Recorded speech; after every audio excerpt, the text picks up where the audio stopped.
first of all, who is she, Electra Heart? The album's like a pop soap opera. So it's very humorous, melodramatic, and I created a fictional character called Electra Heart to talk about love and how crap it is. Yeah, so that's the basis of it. Alors, Marina and the Diamonds, I just translate for those at home, qui nous explique que Electra Heart, c'est le personnage fictionnel qu'elle a créé pour cet album-là pour parler d'amour. We're going to talk a little more about this album and about love after the break. On reparle d'amour et de l'album tout de suite après la pause de Marina and the Diamonds. Thank you.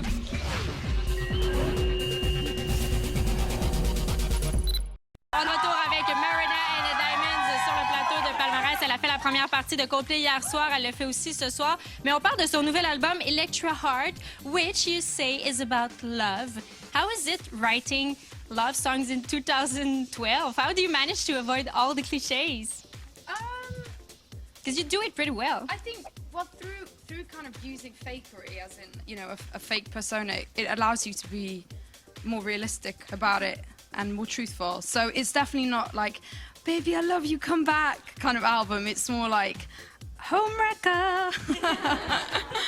Alors, elle rigole en disant, ouais, cet album-là, c'est pas, ah, bébé, je m'ennuie, bébé, reviens, reviens. This is my translation of you saying, baby, come back.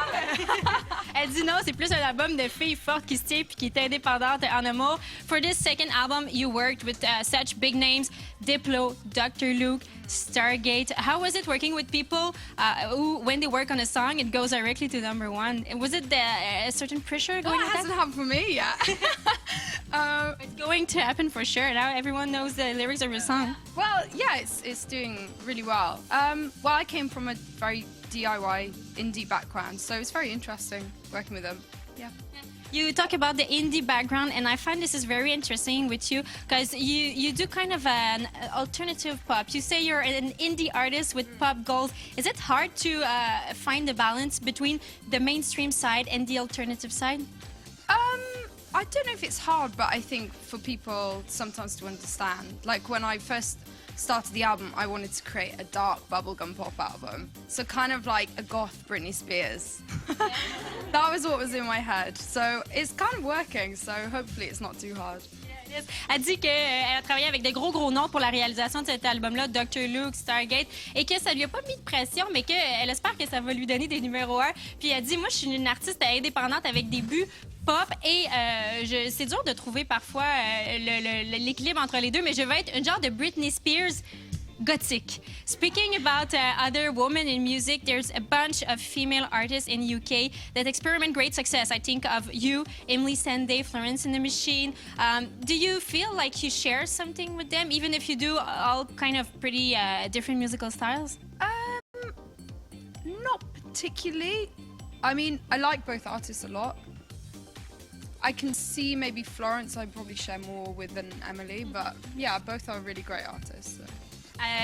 Marina qui dit bon ben moi je sais qu'il y a d'autres artistes britanniques qui ont beaucoup de succès et je les aime beaucoup aussi, mais je me sens pas nécessairement de parenté avec elles, peut-être un petit peu moins avec Emily Sandé, peut-être un petit peu plus avec Florence Welch de Florence and the Machine.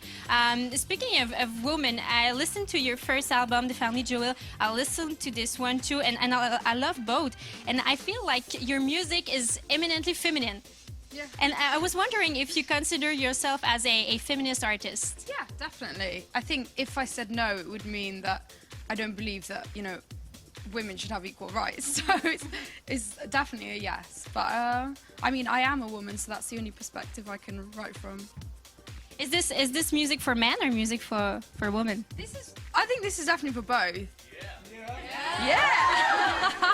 It's, you know, it's for anyone who you know, has kind of a very human fear of love. I think that's what the central theme is. You know, we all are scared of getting hurt, but you know, you can't let that stop you from being in relationships. Elle explique que cet album-là, c'est autant pour les hommes que pour les femmes. C'est pour ça qu'on a eu des réactions de tous les admirateurs de Marina and the Diamonds qui sont dans le public actuellement. Elle dit c'est autant pour les gars que les filles. Mais oui, c'est vrai, je fais peut-être de la pop de filles. Puis peut-être que je suis une artiste féministe parce que ce serait bizarre de pas dire que je suis féministe. Ça voudrait dire que je crois pas que les hommes et les femmes ont des droits égaux. You opened for Coldplay yesterday at the Bell Center. How was it? Amazing. Really amazing crowd in Montreal. And yeah, they have a lot of fun. Their tour is incredible as well. But for me, I love it because, you know, I get to perform to so many people. It's a very theatrical performance. So. And how is it? Because you did it in France, in Spain, in Italy, in Europe a lot, and now you went in Toronto in the past days. Now you are in Montreal, and Boston is the next stop. What's the difference between performing in Europe and performing in North America? Well, in North America, that you come to shows a lot later, and in Canada as well. In Toronto, they came to the show like just as I was kind of like halfway through my set, whereas in Europe they come very early. So, you know, like 7, half 6, which is, yeah. Alors, Marina de Diamonds qui aime beaucoup faire la tournée pour Coldplay parce qu'elle ouvre, elle fait la première partie et elle dit ça me donne la chance de faire des prestations devant des grosses salles. Puis oui, il y a des différences entre faire des prestations entre l'Amérique du Nord et en Europe. Des fois, il y en a qui arrivent plus tôt, tu sais ça. Speaking of performing, I'm going to let you perform right now. It's the first official single of Electro Art and it's called Prima Donna.